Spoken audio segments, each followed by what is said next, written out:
Madame, Messieurs, merci d'être avec nous dans le cadre de votre émission Un homme, un concept. Comme je vous ai toujours dit, je veux vous le rappeler, dans cette émission, nous essayons de dépassionner le débat, d'analyser froidement l'actualité dominante de l'heure ici en République démocratique du Congo. Et cette actualité reste dominée par le processus électoral sur fond de la non-présentation. Enfin, on a la certitude que le président, l'actuel président ne sera pas candidat pour un troisième mandat. Et on va également aborder la problématique de dépôt de candidature de Moïse Katumbi. Pour parler de toute cette actualité, retrouvez avec moi quelqu'un que vous connaissez, mais que je reçois pour la première fois dans cette émission, Jean-Bertrand Iwanga. Bonsoir et bienvenue. Bonsoir madame.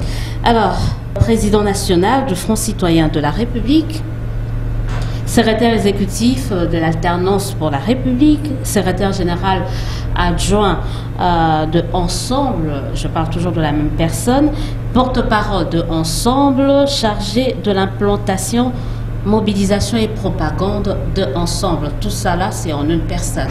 En une personne, oui. C'est pas trop, ça? C'est pas trop parce qu'il y a des compétences qui sont très fortes et on essaye de mettre en musique pour que rien ne nous échappe. Vous pensez que dans votre entourage, il n'y avait pas des gens assez compétents pour essayer d'assumer d'autres charges? D'abord, cela était de la prérogative du président Moïse, qui a trouvé en moi une ressource et il m'a chargé. Donc, cela ne relève pas de Comment moi. on arrive à mieux remplir toutes ces fonctions sans qu'on ait à négliger une par rapport à l'autre? Quand même, c'est trop. Bon, je suis d'abord un homme, ça, chercher à parler de moi-même. Je suis quelqu'un qui est de la territoriale, je suis un ancien gouverneur de province. Je suis très engagé pour la cause de Moïse Katumbi. Et puis je voudrais qu'il y ait le changement dans ce pays. Et toutes ces raisons m'obligent à aimer les charges qui me sont confiées et qui ne se contrarient pas. Ce sont des charges qui se complètent. J'évolue calmement, il n'y a aucun problème. Est-ce qu'avec toutes ces charges, vous êtes l'incarnation quand même de l'homme politique congolais qui a du mal à céder une partie de son pouvoir? Non, là nous ne sommes pas dans des fonctions d'État. Nous sommes dans des fonctions de mobilisation. Mais ça commence toujours au niveau de nos partis, de nos regroupements politiques aussi, c'est ça le problème. Parce qu'une fois qu'on atteint le sommet, on arrive, on reflète, en fait, c'est qu'on a été, quand on était en bas de l'échelle. Les différents étages. Je suis président national d'un parti, à ce titre, parce que j'appartiens dans une plateforme politique, et j'occupe la deuxième position secrétaire exécutif national. Et c'est cette fonction de secrétaire exécutif national qui m'amène à l'ensemble pour jouer ce rôle-là. Il n'y a pas de contradiction, madame. Merci beaucoup. Donc, il n'y a pas de contradiction. Faites comme Jean-Bertrand Iwanga. Vous pouvez accumuler les charges du moment où vous les remplissez bien. C'est très bien, mais pas les charges d'État. Hein. Pas de cumul au niveau des charges d'État. Non, non. Seulement au niveau des partis et des regroupements politiques. Bon, entre-temps, il faut relativiser aussi les choses. D'accord, on reparle de cette actualité. En préparant cette émission, je me suis dit qu'au niveau d'Ensemble, on devait faire un mea culpa. Mea culpa parce qu'on a dû prêter des intentions malveillantes au président de la République. Parce qu'au final, il s'avère que toutes vos intentions que vous avez prêtées à Joseph Kabila se sont avérées fausses. Parce qu'il ne va plus se représenter. Mais non, mais ce n'est pas un cadeau. Il ne nous fait pas, M. Kabila ne nous fait pas un cadeau. C'est la pression que nous avons exercée sur lui, au prix du sang. Il y a eu des morts. Moi-même, je fais la prison. C'est à cause de ces combats-là. Nous avons commencé les combats depuis 2014, depuis qu'on avait signé l'accord cadre d'Addis Abeba, et nous avons pensé qu'il fallait restituer le pouvoir à celui qui avait gagné les élections, le fait Etienne Tshisekedi. Et puis ensuite, nous sommes allés dans un meeting pour défendre la légalité constitutionnelle, et voilà que j'ai été jeté en prison. Alors, nous avons fait en 2015 le charnier de Maluku. Ce sont des pressions. M. Kabila n'a pas été innocent. Il a tenté la révision constitutionnelle, et ça n'a pas été. Il a tenté le référendum, ça n'a pas été. Et où est-ce qu'il a tenté, M. Wanga? On ne parle pas des acolytes de M. Kabila, parce que lui, il a toujours dit « je respecterai la Constitution ». Il méritait quand même le bénéfice du doute. Ce langage est arrivé après pression de la communauté nationale, c'est-à-dire notre peuple, et aussi de l'international qui a compris que le peuple était dans ses droits. Donc, le geste de M. Kabila, ce n'est ni un cadeau pour nous, nous considérons ça comme une étape. Mais il contrôle encore la machine du fonctionnement de l'État. Il a placé un dauphin, une très bonne chose, c'est la victoire de notre peuple, le sang a coulé. Alors, mais pourquoi il ne l'avait pas fait en 2016? Mais c'est ce que je suis en train de dire. Il méritait le bénéfice du doute. Vous n'auriez pas dû agir comme vous l'avez fait. Envoyer les enfants dans les rues, vous-même être dans les rues, alors que, je veux me répéter, il a toujours dit que je respecterai, il méritait le bénéfice du doute quand même. Non, madame, parce que n'oubliez pas que nous sommes des acteurs politiques. Et beaucoup de choses que vous voyez visiblement sont traitées dans des cabinets obscurs. Nous savions qu'il avait l'intention de réviser la Constitution.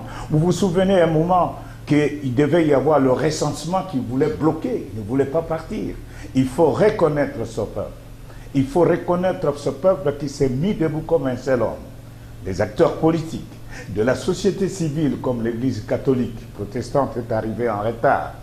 Donc, et les musulmans aussi. Et ils se sont mobilisés et M. Kabila s'est rendu à l'évidence que s'il devait continuer, même lui, sa sécurité n'était pas garantie.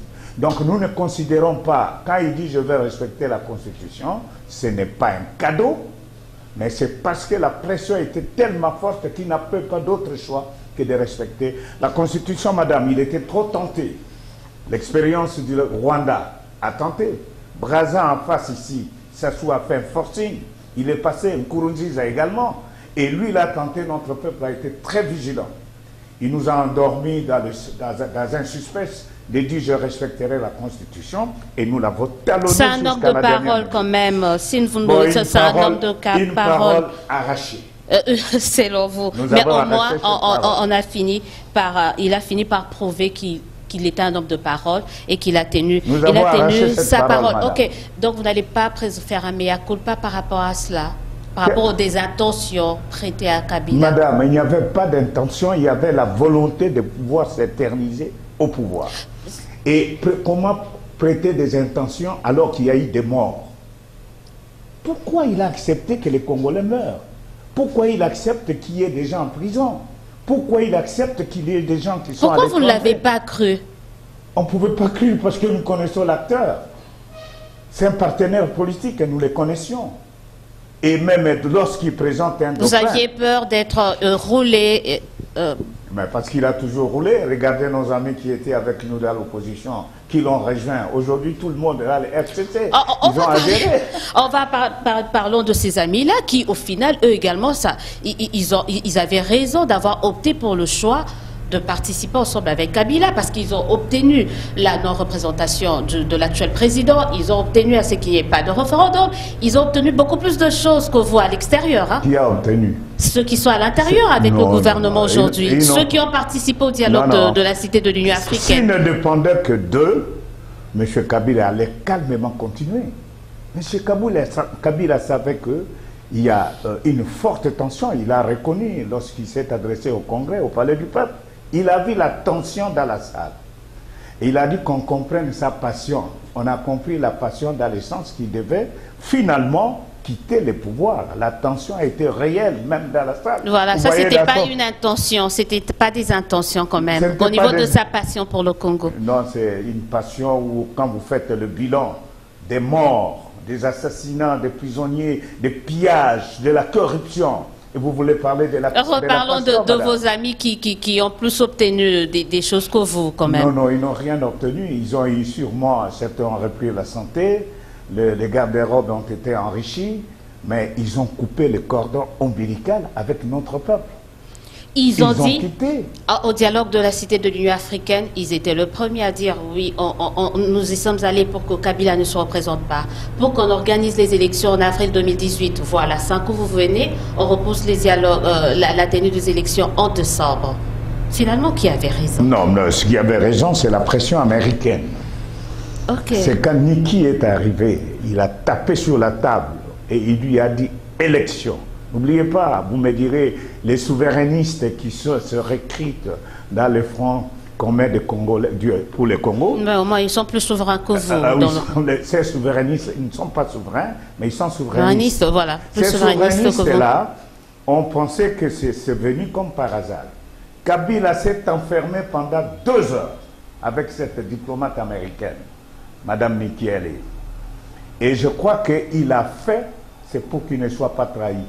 Il a pris des engagements au regard de la situation du pays. Vous savez, le régime transporte le génocide du Kasaï. Les 2 experts des Nations Unies qui ont été tués. Vous pensez que ces choses, ça passe comme ça? Donc, ils n'ont pas de bilan à présenter.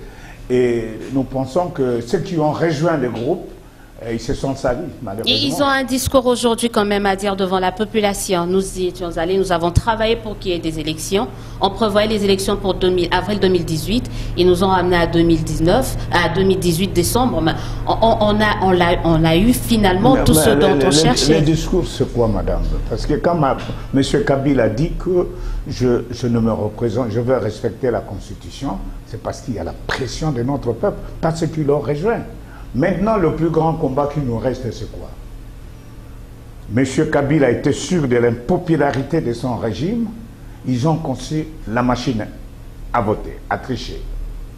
Et puis, ils ont mis dans le fichier électoral 10 millions de fantômes électeurs. C'est pour tricher.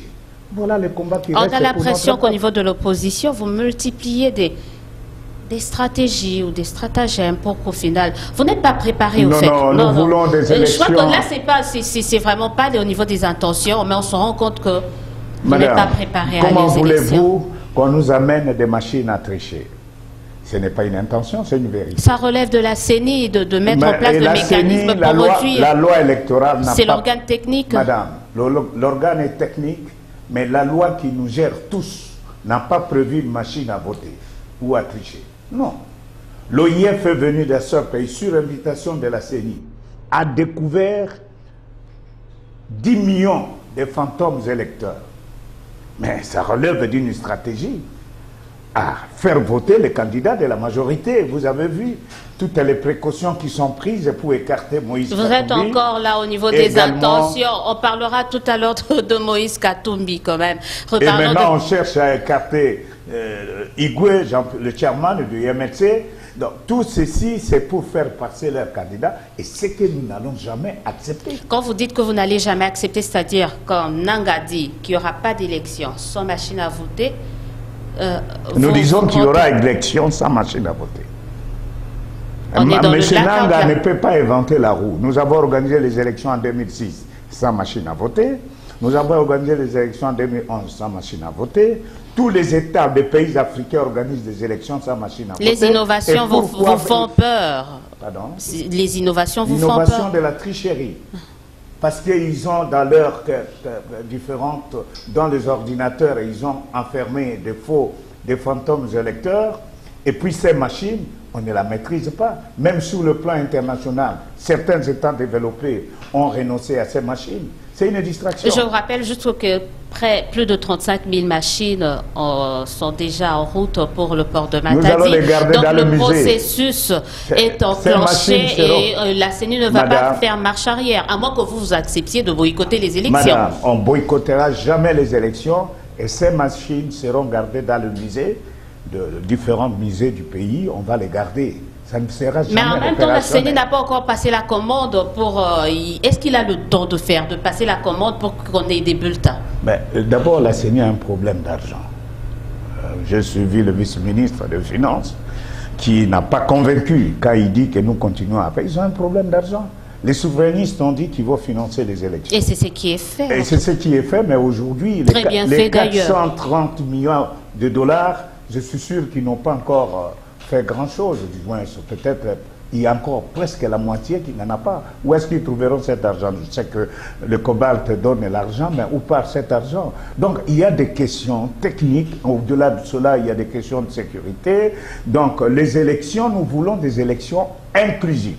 Et vous avez suivi le communiqué de M. Macron, le président français, le président de l'Union africaine, les États-Unis, l'Union européenne. Tout le monde rend hommage, pas à M. Kabila, mais à la décision qui est prise de ne pas se présenter conformément à la Constitution, mais il y a des problèmes. Il faut une intervention internationale pour qu'on paye. La MONUSCO a demandé un plan de déploiement.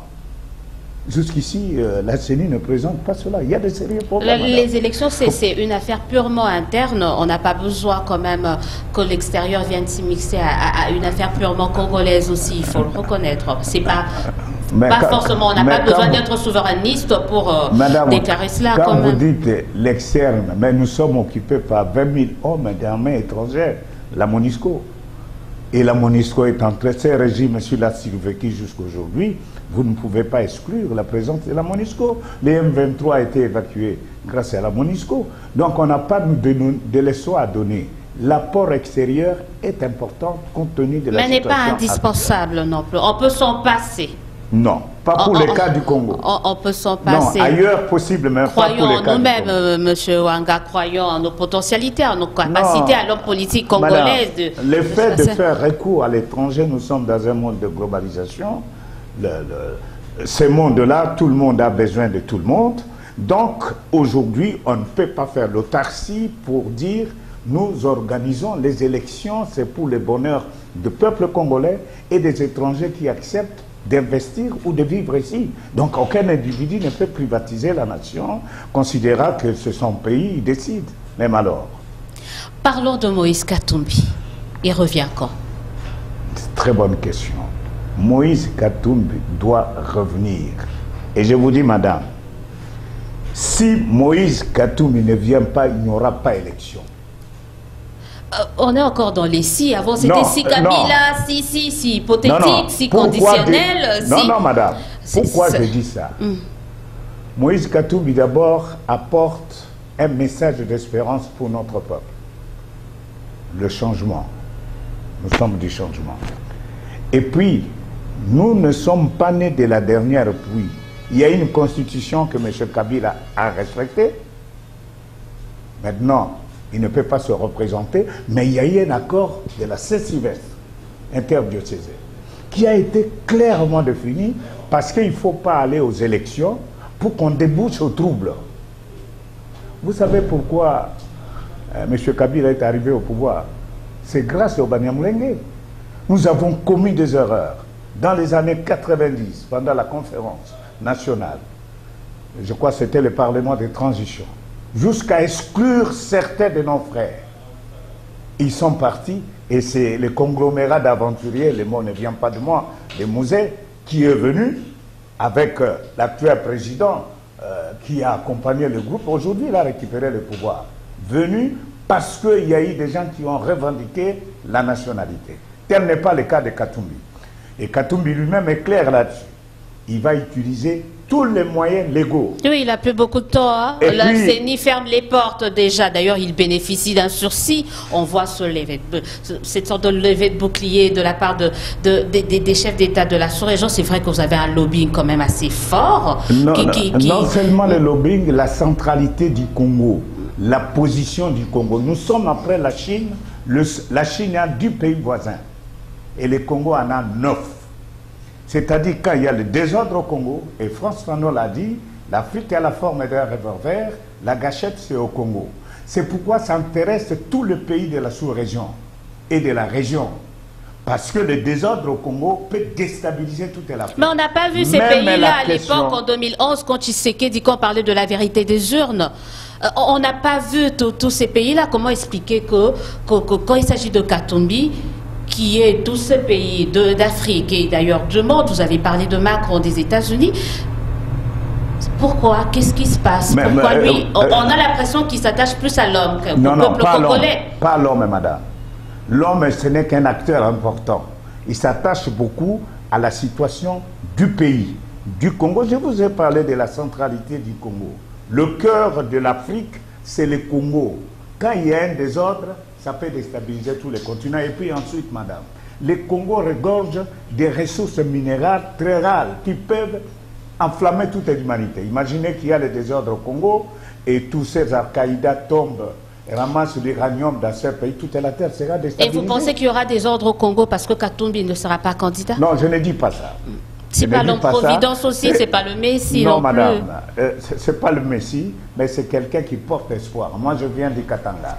J'ai vu ce peuple, comment il se mobilise. Et aujourd'hui, Katumbi, Moïse Katumbi, ce n'est plus un produit du Katanga seulement. Dans les coins et recoins, toutes ces persécutions du pouvoir. Nous avons vu avec Mobutu, quand il a persécuté les amis de l'UDPS, il a fait immédiatement leur propagande. Tout ce que le pouvoir pose comme acte aujourd'hui, nous, des fois, nous l'encourageons. Parce que ça ôte la cote de M. Katumbi. Mais je peux vous dire, la CENI a fermé ses portes. Non, mais vous avez 5 jours de sursis. Non, même pas. Même après les 5 jours, on peut ouvrir pour que Katumbi dépose sa Par quel mécanisme? Nous avons saisi la Cour d'État, le Conseil d'État.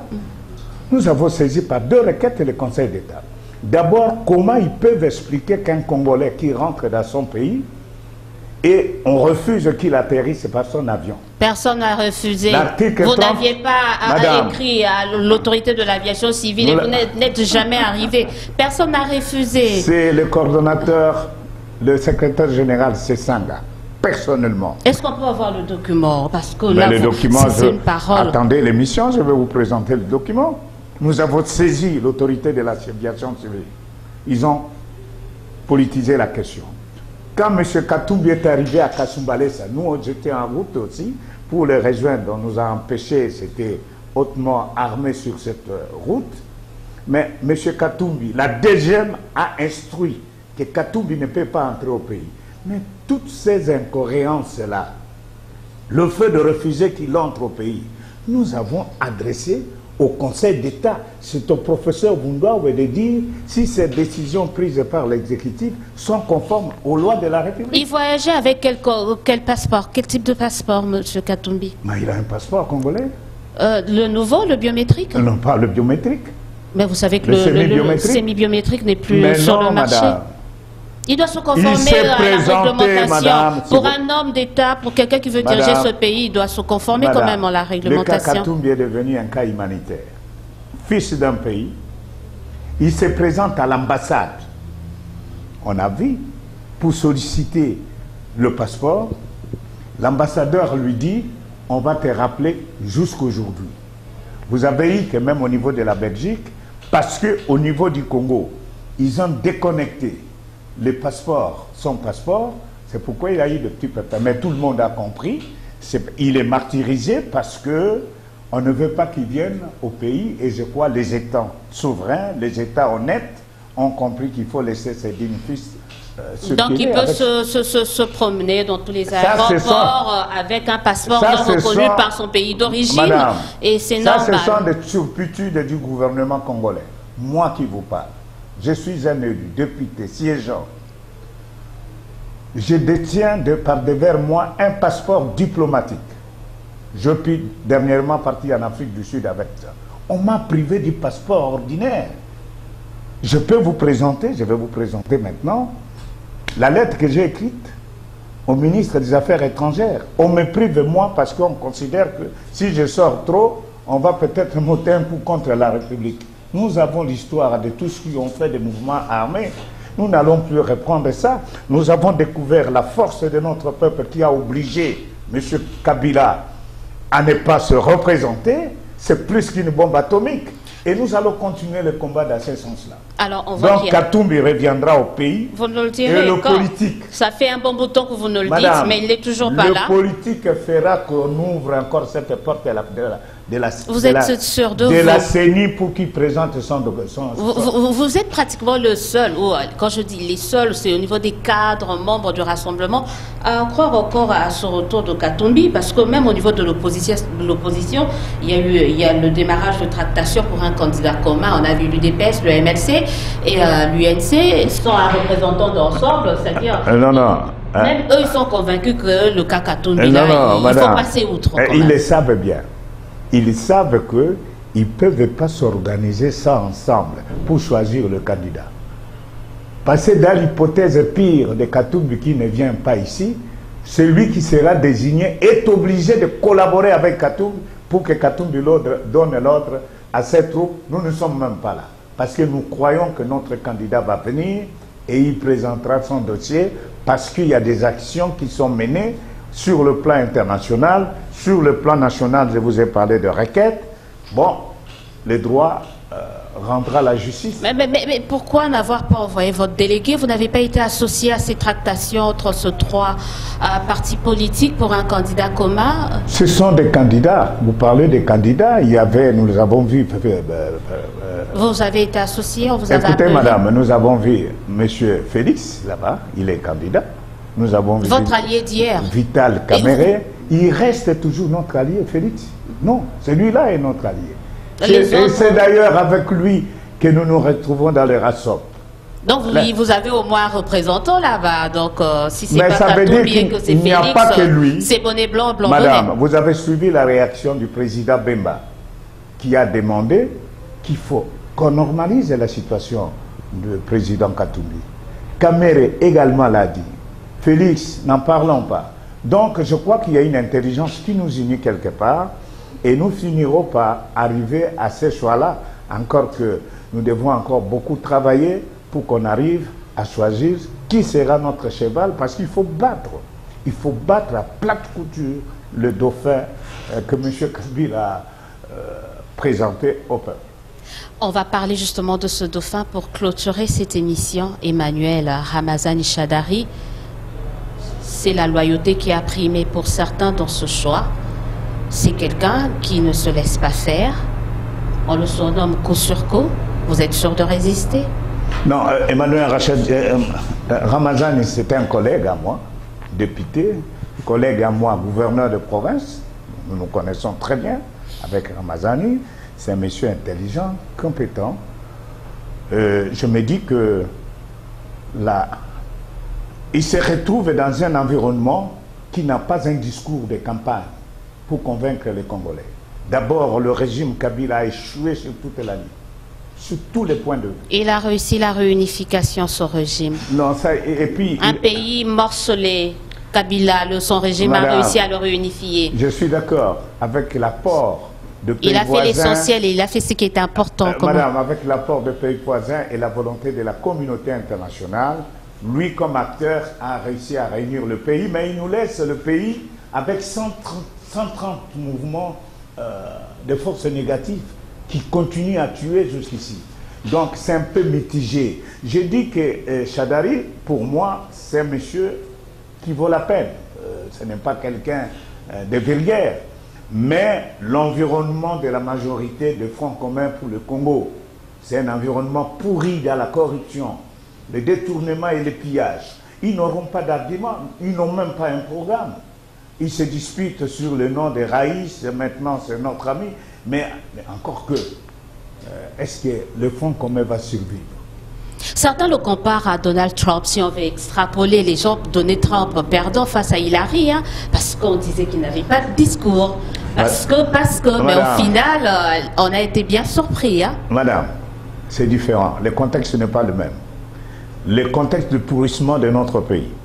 Si vous écartez la machine à tricher, qu'ils appellent machine à voter, on fait vider le fichier électoral de 10 millions de lecteurs fictifs. L'opposition s'est réunie et trouve un candidat. Bon, il est effacé définitivement. Et c'est le candidat de l'opposition qui passe. Oh, on voit qu'il y a encore beaucoup de préalables pour que l'opposition remporte la victoire. Entre laguer la machine à voter, trouver un candidat commun, alors qu'eux, ils ne sont pas là. Ils ont un candidat, ils sont pour la machine à voter, ils ont un programme. On se rend compte quand même ils avaient le Raïs. Aujourd'hui, le Raïs s'est retiré. La machine à voter doit être retirée. Nous allons descendre dans la rue. Ils vont encore ça nous ne marche tuer. plus, monsieur Wanga. Ils vont encore nous tuer. La population met le cap pour les élections et on n'a pas besoin de se faire tuer. Pas n'importe quelle élection. Pas n'importe quelle élection. Les élections pour la réconciliation nationale, la refondation de l'État, madame, nous sommes en retard. Si nous ne faisons pas attention, des Rwandais, des Angolais, des Zambiens, des Tanzaniens viendront nous coloniser ici. Avec les désordres qui sévissent. Nous sommes en retard. Allez dans le pays voisin. Les Noirs construisent la nation. Les Noirs, ce n'est plus les Noirs d'hier. Mais ici, c'est de la distraction. Les Dialelo, des bérets rouges. Mais je crois que nous avons besoin de tout le monde pour construire le pays. Telle est la vision de Moïse Katumbi, qui veut que toutes les filles et fils de ce pays se mettent ensemble pour qu'on aille de là-bas. et organiser des élections dans un pays en excluant les autres, non madame, on ne dépassera pas le cap et nous serons en difficulté. Nous sommes sûrs que M. Kabila lui-même, il doit, comme il a pris déjà conscience, accepter que Moïse Katumbi revienne. L'État, ce n'est pas sa propriété, l'État, c'est une propriété collective et nous allons aller. Et ce n'est pas non plus la propriété de Katumbi, donc on peut vivre, l'État continuera à exister avec ou sans Katumbi. La RDC ne disparaîtra pas quand même. Katumbi n'a jamais eu cette prétention. Vous avez vu, lorsqu'il était question d'aborder les questions des prisonniers ou des exilés pendant le dialogue interdiocésain, et quand on est arrivé au nom de Katumbi, on croyait que tout serait bloqué. Katumbi a dit on ne peut pas bloquer le processus de réconciliation du pays à cause de ma personne. Et c'est ce qui a fait qu'on avance. Donc c'est un homme humble, un homme qui est voué pour le bonheur de notre peuple. Et je crois que nous l'attendons et il sera ici avec nous. Nous avons cette conviction. On croise les doigts pour vous. Très rapidement, madame, n'hésitez pas, vous allez me rappeler dans quelques jours, quelques mois, je viendrai vous annoncer le digne fils est arrivé. J'espère que ça sera la bonne, la meilleure. Cette fois-ci, ça sera la bonne quand même. Après plusieurs reports, on espère que quand vous allez nous rappeler... Il n'y a pas de reports de notre côté, madame. Ou des rendez-vous, des ratés. Non, non, il n'y a même pas de ratés. Parce que cet homme, il est venu, il a tenté par avion, on a refusé. Il est venu à Kasumbalé, ça pour la première fois. Même si... il y a un ministre qui a déclaré qu'il n'est jamais arrivé. Nous connaissons le mateur national, quand il parle, on les connaît. Ça, ce n'est pas un problème. Il est encore revenu jusque dans l'espace neutre, zone neutre. Il est arrivé là-bas. Il y a eu des photos. Il s'est adressé. C'est alors que le gouvernement zambien lui dira, le gouvernement de Kinshasa nous a contactés de ne plus vous donner l'opportunité de rentrer au pays. Donc, s'il est rentré, c'est à cause du gouvernement. Et nous-mêmes, au Katanga, nous nous sommes dirigés pour accueillir ces dignes fils du pays. Voilà vous avez voulu faire un faux signe, soit, mais présentement, il se trouve où? Ce sera notre dernière. Katumbi est où? Lui, il peut rester là-bas, mais je crois que les autres peuvent venir. Les Olivier Kalimitato, les Francis Kalombo, ils ne sont pas poursuivis quand même. Ils n'ont pas de problème avec l'État. C'est l'équipe. C'est l'équipe qui est opérationnelle. Ils sont où? Mais actuellement, ils sont où? Il faut féliciter... ses compagnons de Katumbi parce qu'ils font un travail très très apprécié et remarquable sur le plan national. Où est-ce qu'il se retrouve? Mais c'est un guerrier qui cherche des solutions. Il réside à la Belgique, mais il fait le tour des pays africains et du monde pour que la paix revienne dans ce pays. Il faut être Katumbi pour ne pas avoir un passeport et faire le tour du monde comme ça. Il faut le faire, il faut être Katumbi. Mais comment vous dites qu'il n'a pas de passeport, madame? Bon, un passeport non reconnu par son pays d'origine. D'abord, le gouvernement nous a escroqués pour cette histoire de passeport. Où est-ce que vous avez vu que vous accordez des identités pour les citoyens et un État se réveille un matin, c'est annulé, vous ne restituez même pas l'argent? Et nous avons compris par la suite que cette opération, c'était calculé pour isoler Katumbi. Merci beaucoup. Et puis Katumbi, tous ces mondes qui lui réclament les passeports, et ils ont trouvé Katumbi dans ce pays. Est-ce que quand ils sont arrivés, ils avaient les passeports? Tous ceux qui dirigent le pays aujourd'hui, est-ce qu'ils avaient les passeports? Merci beaucoup. On ne peut pas nous intimider aujourd'hui parce que, bon, écoute, pour nous, Katumbi va revenir et il va s'occuper de la reconstruction de son pays et du rassemblement de fils et filles de Congolais. Merci beaucoup d'avoir été de notre ce soir. Mais c'est un honneur pour moi, madame, d'être acceptée dans cette émission qui fait le bonheur de beaucoup de politiciens et même des acteurs de la société civile. On doit vous féliciter pour le travail. Votre contribution patriotique, c'est aussi de cette manière que nous pouvons construire le Congo. Je vous remercie et surtout remercie les téléspectateurs qui sont de plus en plus nombreux à nous suivre. Congo Web Télévision, en clair, mais également sur la TNT, Canal 21. Nous sommes également sur la chaîne YouTube Yabiso UHC, magazine UHC. Tapez et vous suivrez toutes nos émissions. Appelez-nous, écrivez-nous pour vos réactions et suggestions. On sera toujours là pour vous. En attendant, nous vous souhaitons de passer une excellente suite de programmes. On se retrouve très prochainement. Qui sait, peut-être avec Moïse Katumbi. C'est au moins, oui. On se dit au revoir et à très bientôt. Merci bien.